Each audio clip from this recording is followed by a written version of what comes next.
Welcome to the Silhouettes of Success podcast with your host, successful entrepreneur, broker, and business mentor, Amber Weitzer. Because success comes in all shapes, sizes, and styles, the Silhouettes of Success podcast is shining the light on industrious women with a collection of curated conversations of intentional inspiration designed to inspire your heart, ignite your mind, feed your soul, and gift you with actionable insights directly from inspirational, everyday women who've shown tenacity, grit, and grace, having taken on the challenges in their lives and business and won. Remarkable, down-to-earth, and relatable, Amber and her guests will share with you uplifting and extraordinary real-life success stories, motivational ideas that just might help spark something within you. With the deepest desire to serve you, help you grow so you can begin to shine the light that will illuminate your very own silhouette of success. So, let's get to it. Hello and welcome to the Amber Weitzer podcast, Silhouettes of Success. Our V.I.P featured guest is a business owner, entrepreneur, and author on a mission to help others in the discovery of their true identities, their biological families, and dealing with DNA surprises. She shares her DNA story about love, loss, pain, and pursuit of the truth to hopefully help others know that they are not alone in their journey. And all of this is in her newly released book titled If You Only Knew, a DNA Journey. In a previous life, she was a successful commercial real estate broker. She started her first insurance agency from ground zero, growing the business to over $6 million in revenue in less than 12 years. After 18 years, she sold her enterprise and has formed Liljenberg Insurance Expert Witness, where she is a consultant and expert witness for insurance cases. Let's just get her on. Lezlee Liljenberg, welcome to the show. Thank you. I'm so excited to be here, and I love you, Amber. You're the best. Back at you, sister friend. Oh my gosh. Okay. So this is like where I just get to have extra fun because I do love you so much and I'm so proud. And we're just, if we could do confetti cannons in the background, which I'm sure there's a way to do that, not today, I would be doing that for you because what a joy to be with you. And this is our first Act 2 follow-up Silhouette of Success story. And I think there is nobody else that I'd rather have it be. So proud of you. We're going to let you dive into everything that you want and everything that you want to share with us. But let's begin by having you share a little bit about what has developed along your Silhouette of Success journey since our last visit with this audience. It was episode 11. And get this, December of 2020. Can you believe it's been that long? No, I can't. Yeah. She's like, okay, give me some coffee, some wine, some water. Let me just, Yeah. Is it too early for champagne? I don't think so. No. So talk to the audience. What has been going on? Well, I can't believe it. It's been almost 3 years. So I sold the agencies and I have to say the blessing with that is just incredible. And it's allowed me to create another life in a way, I guess, in my next chapter. And so I knew I wanted to write my book. I was kind of on the cusp, but there was just no time to do it. I was just too busy with work. So sold the business in May of 2021 and stepped right in. I'd already begun my business of expert witnessing. I was starting it. I had had a few glitches, setbacks because of the company I represented. So I stepped back and then I jumped fully into it and got back into my writing. And over these last couple of years, I call myself a binge writer. I literally have to seclude myself and run away for about 3 days and I just get everything out. So I've been doing that along with my expert witnessing, and the book finally published last week. I can't be more excited, but as I say, the hard lifting, the heavy lifting has now begun. Well, we want to help do anything we can on this end, and the audience is geared up to support you. So we're excited to connect and kind of let you talk through some of these things and the journey that you've been on. So you just shared what works for you or something that works for you. And that is, as you say, the binge writing and seclusion to focus. Or talk to us about, it's almost a best practice that you're sharing. So talk to us about what does that look like? So, I mean, I think for me, you know, I've always had people, not, I'm not saying this in a vain way, but people have always said, how do you do so much? How do you get so much done? And there's one thing is compartmentalization. I can compartmentalize. I have to do that. And you use a good term, best practices. But I'm also not really good when I do my writing. I'm not really good at, they'll say all the time, take your 1 hour or your 2 hours or get up in the morning when the kids aren't around or nothing's happening. It just doesn't work for me that way. I'm like you, our feet hit the ground, we start running and going. So I'm a taskmaster when it comes to that. So I found for me, for the writing side of everything, that I just have to exclude myself for about 2 or 3 days because it gives me an intimate time by myself just to look into the topics. And then it just starts flowing for me. That's the way I've always been. Even when I write a simple article, I have to be in the zone and I write it and it'll be done. I can do an article for a trade magazine probably in about 30 minutes and it's done and I edit and it's ready to go. So that time frame that I have to set aside to work on even reports, when I'm doing a report for a court case, I have to work that way and it works for me. Maybe not for everybody, but it does work for me. I wonder if it's a portion of you and I, we've got the contract brain, we've got the very analytical, but then our creative side is like off the charts. Yes, I mean, yes, it yes. just, I wonder if when you are, as you say, flowing in the zone, we hear about folks saying, okay, like you talked about, get up at, in a very structured schedule, just put it that way, time Right. blocking.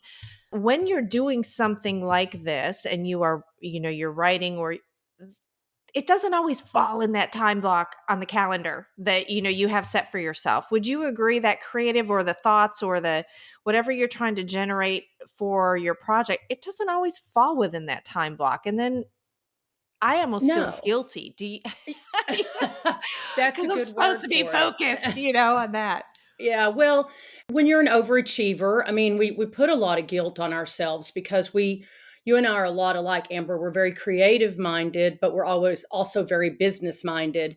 And those two worlds can come together and really help our success, but it can also cause a collision course. And you have to know where to channel that energy. And the other thing is that you have to know when to back off, not only yourself, but maybe the project isn't just working out. And there's no shame to that. And I think that if I had a message to get out there, that would be it. And I think we hear the word risk taker a lot. And I would love to take that word out of everyone's vocabulary because, I'm not a risk taker. I'm not going to do that.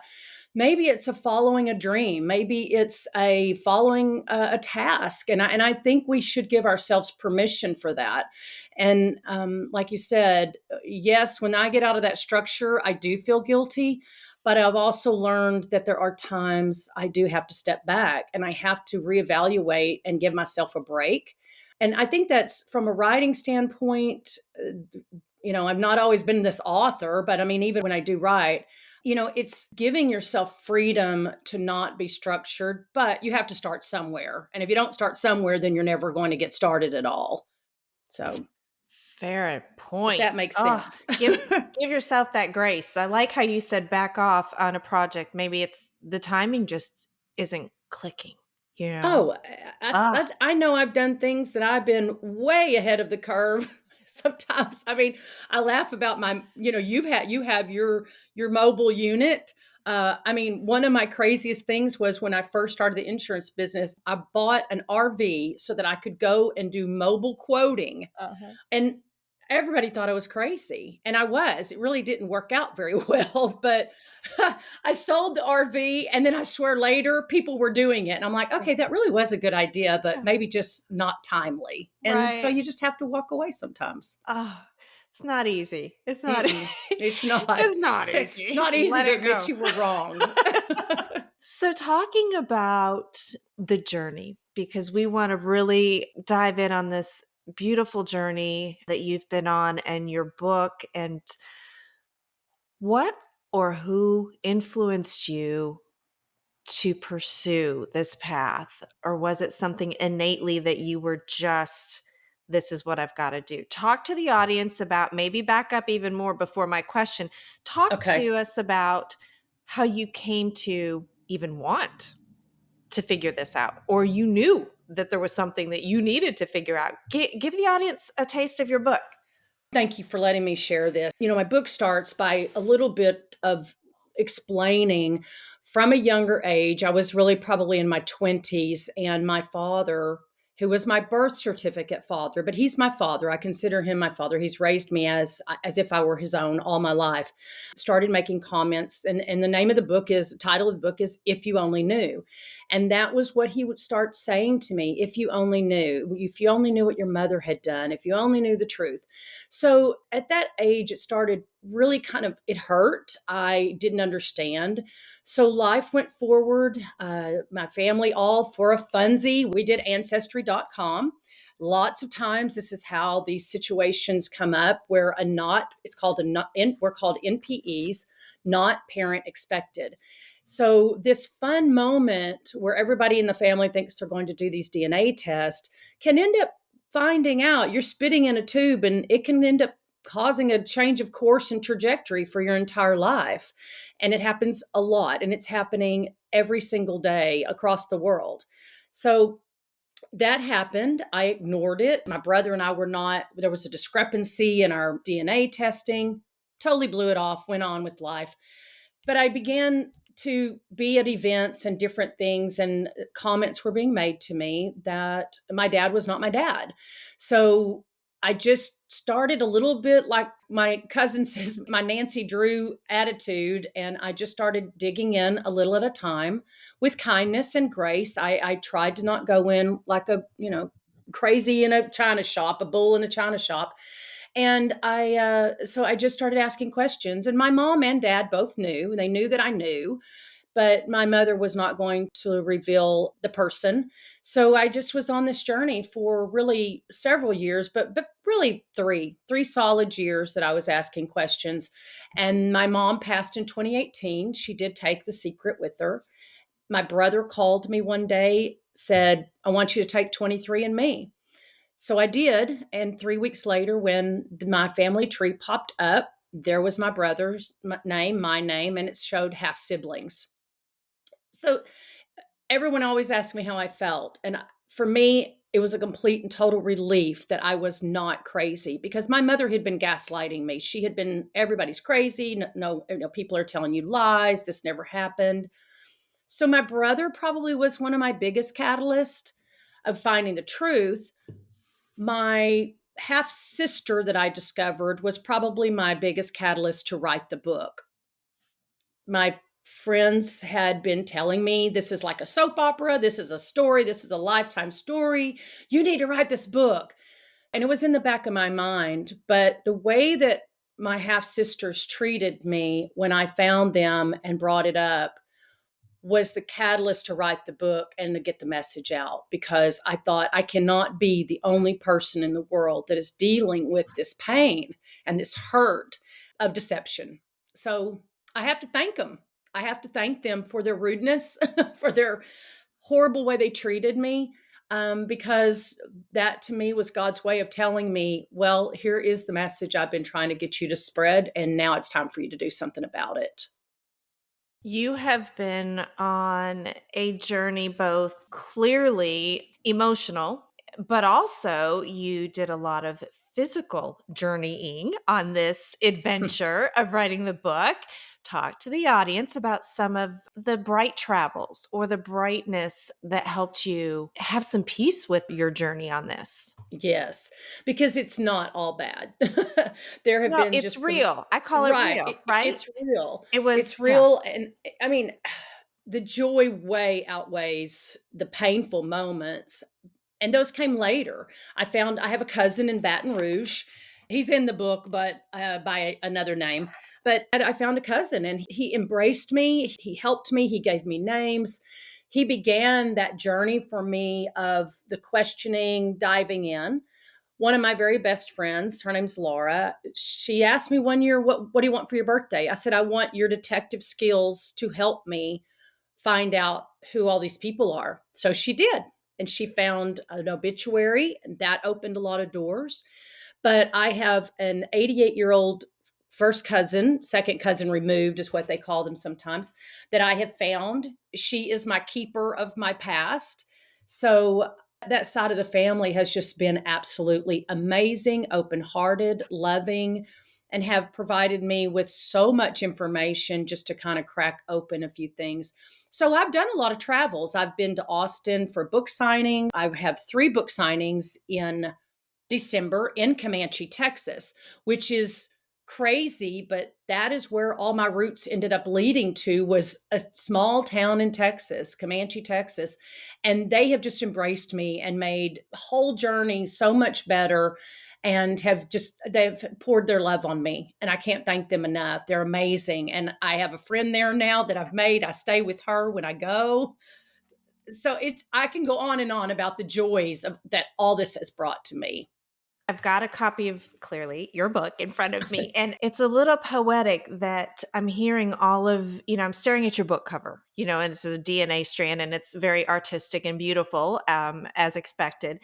But all of my brain just sees these common threads, just weaving all of this, pattern together for you and connecting you to just these magical places that why would you have known to go? You know what I mean? Yes. It's just wild. It's just wild. I do travel to retreats. I'm part of a couple of different groups that I needed the healing. They help you heal. You're around other people. So I think with that message, truly, and the book has resources in the back. I'm always so happy to help anybody through this if they ever want to talk, because people are embarrassed, and this is not your embarrassment. It's not you that did this. And so one of the things, maybe some people don't like the term, but you're not a dirty little secret. You did not create this happening. Two people either fell in love, or somebody is conceived by sperm donation, adopted. Some NPEs are, sadly, it's from a violent act, but you are you, and you did not create this. So you do have the right, as any individual, to know your past.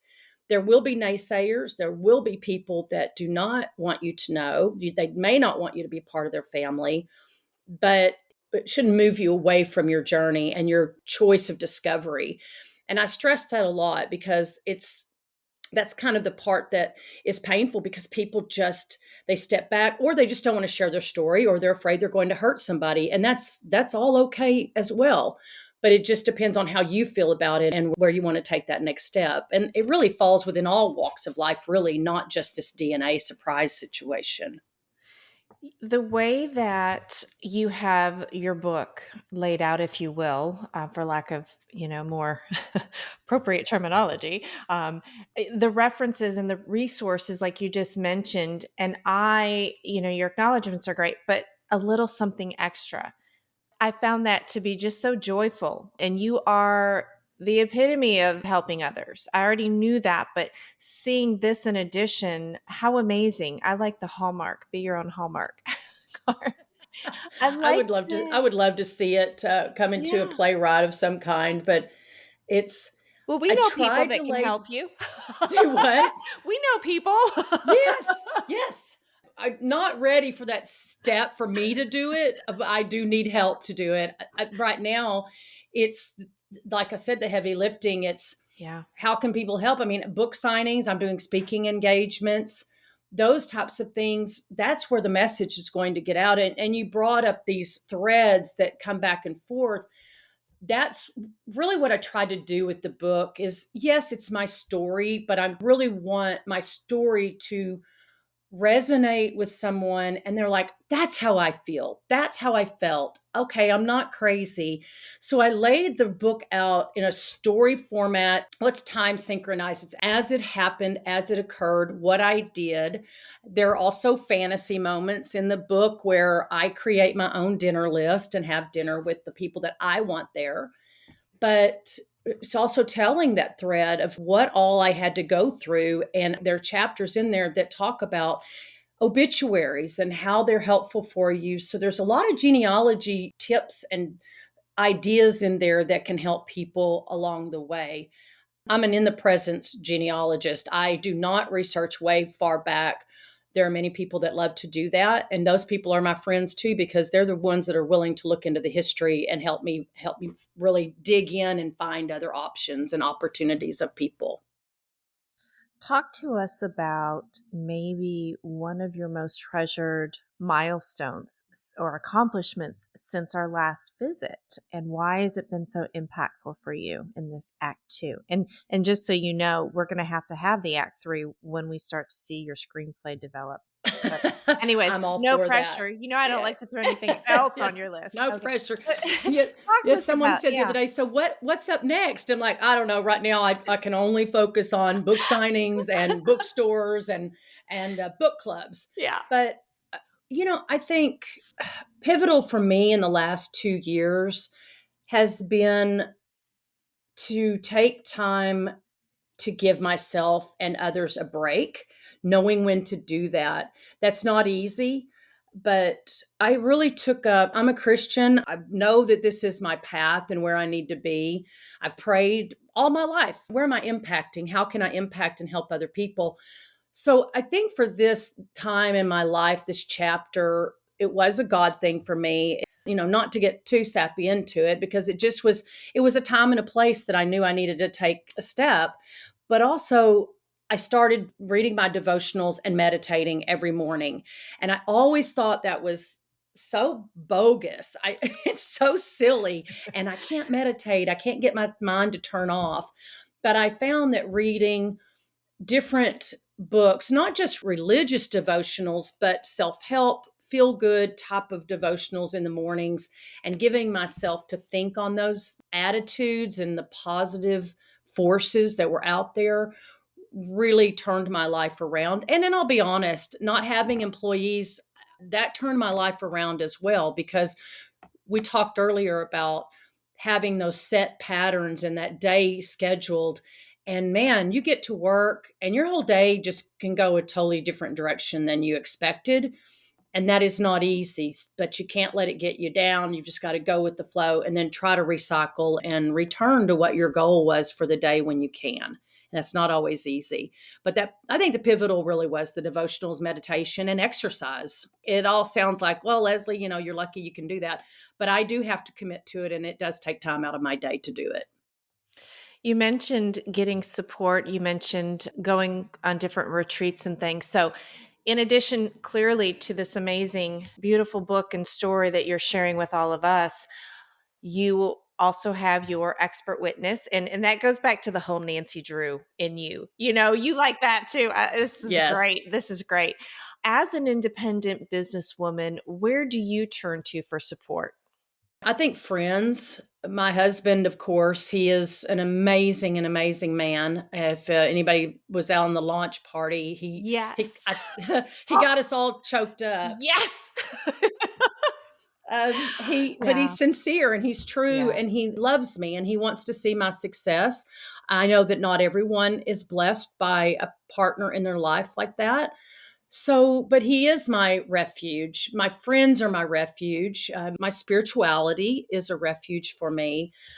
So you have to find something, and that's not always easy. My art is a refuge. My writing and my art, those sound like a lot of different things, but there really are things out there that people can utilize for support. And there's so many options. And I'll also say this, the retreats are one thing, but counseling, just don't be afraid if you're struggling mentally, whether it's post-traumatic stress disorder or just stress of family or things like the discoveries in your life.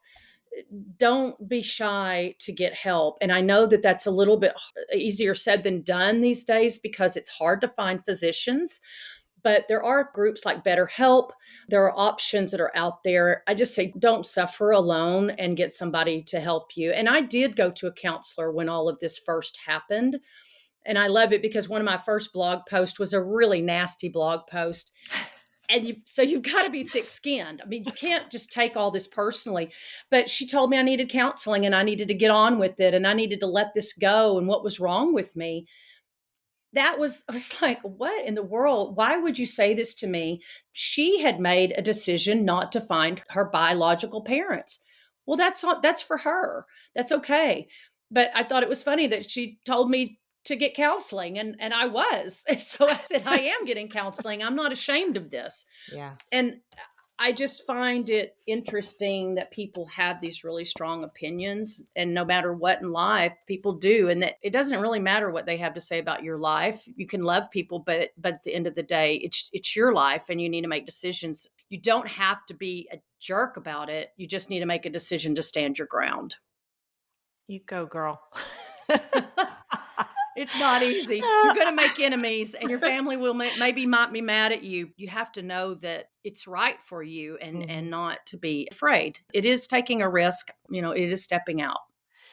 I would say in hearing all of this that you're sharing with us, and remind me later when I need a dose of my own medicine, but um, you had more courage in the pursuit of what you were seeking than it overpowered the fear of what they maybe couldn't face themselves. And typically all of that, when someone else is more of a naysayer, or hearing what you're trying to pursue, is out of a fear, whether it's a protective fear, a green monster fear, whatever it is. Mm-hmm. So Yes. proud of you.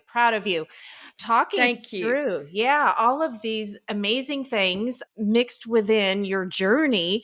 Could you point to something that you've made, a positive adjustment or change that helped you or helped support the goal, reaching these goals and dreams and that you've, achieved over this time? Any best practices and positive adjustments? You've talked about some great things so far.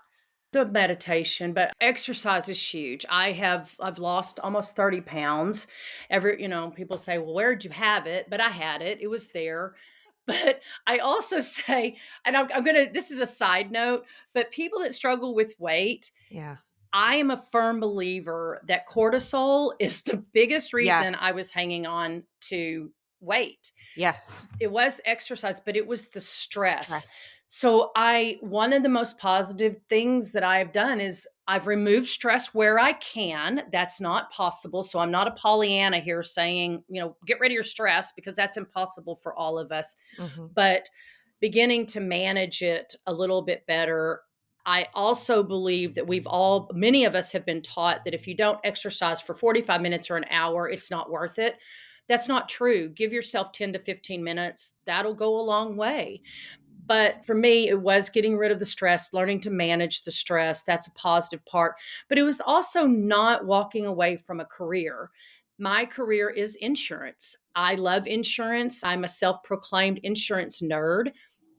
But now I primarily work with attorneys. That has made a big difference in my life, but I'm still helping people because I get to dive in to a court case or a topic. So I'm still getting to do my investigation side that I love. I still get to do my writing part that I love. I'm still getting to help people. And I make a good income. That's even more helpful and so fantastic because I'm getting to do something that I absolutely love. We've all heard that, do what you love or you walk away if you can't. And that's not the possibility for everyone. But I do think that you've got to step back and evaluate what you truly love and start looking for something in your life that can give you that peace and that love. And it can still be mixed in with some things that you don't necessarily like. But my positive part is mix it. have a mixed life if you can, and let it grow from there. And organically, it shifted for me. It shifted my heart, my soul, and also how I looked at my friends differently. I try to spend as much time with friends as I possibly can because they give me laughter and they give me joy. And at the same time, when they need me or I need them, we're there for each other. And on that note, Leslie, we're going to take a quick break to hear from Okay. this episode's sponsor. We'll be right back.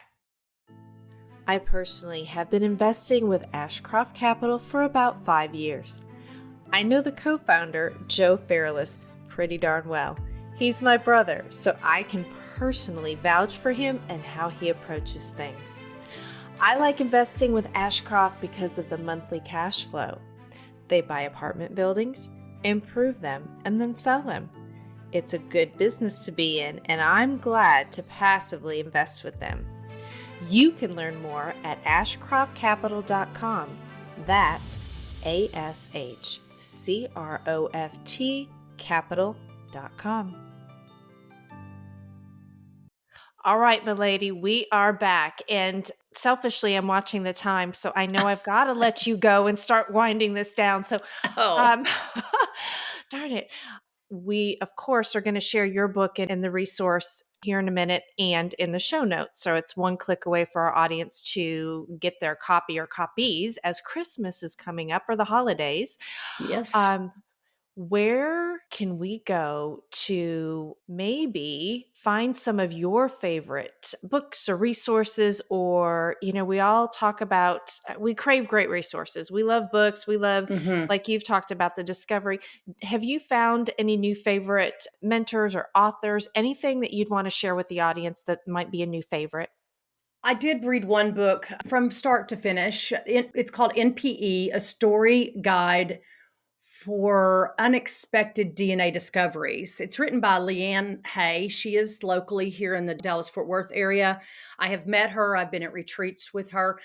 That book, as I was writing my book, it gave me a good feeling. So I was like, I think I'm on track here. I feel good about it. Her book is totally different from my book, but it's got some really great information.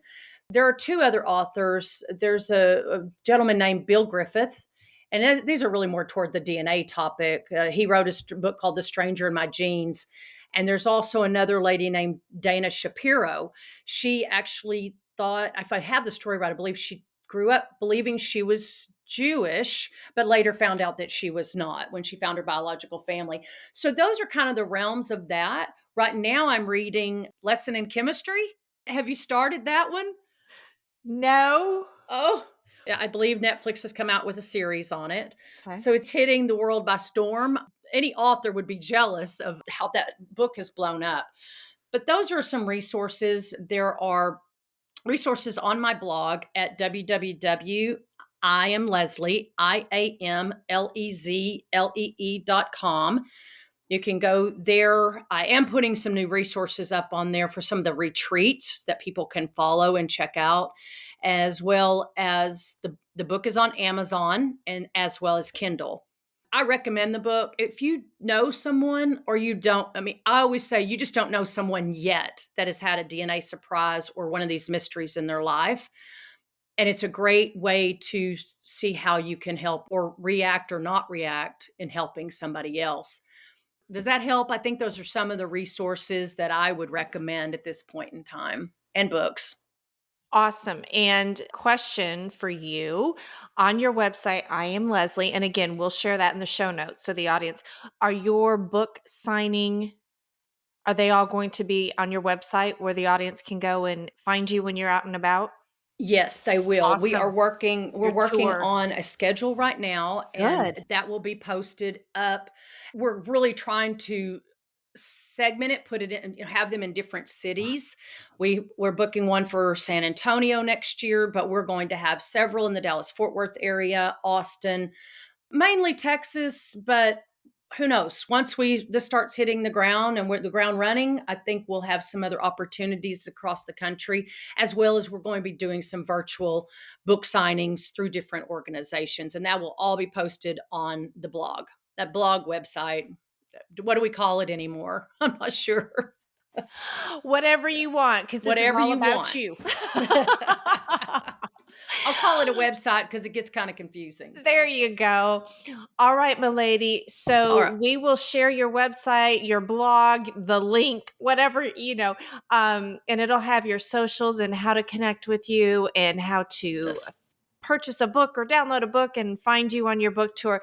All right, my Yes. friend, it has been so delightful. Thank you for once Thank you. again You are spending time amazing with at us. helping women get their message out and your message. And Oh, it's just fantastic what you do, because I just don't see a lot of podcasts like this, and you just do an amazing job and everything with grace and beauty. And I can't wait to see you this week. oh my gosh. Well, okay. Now I can hold my head high the rest of the day.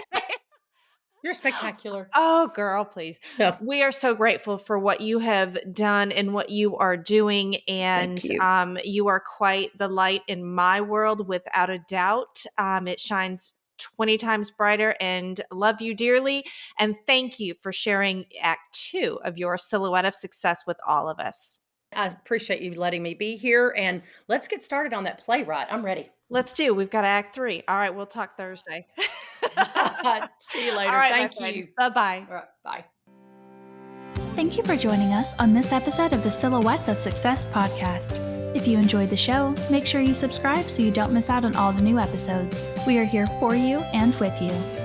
We encourage you to share this podcast on all your socials and pass on the light to help illuminate another silhouette of success. To find out the latest ways to inspire your heart, ignite your mind, and gain actionable insights, subscribe at thesilhouettesofsuccess.com or connect with us on Facebook, LinkedIn, and Instagram. We're grateful that you tuned in. Remember, you are exactly where you need to be, right here with us. This is the Amber Weitzer podcast, Silhouettes of Success.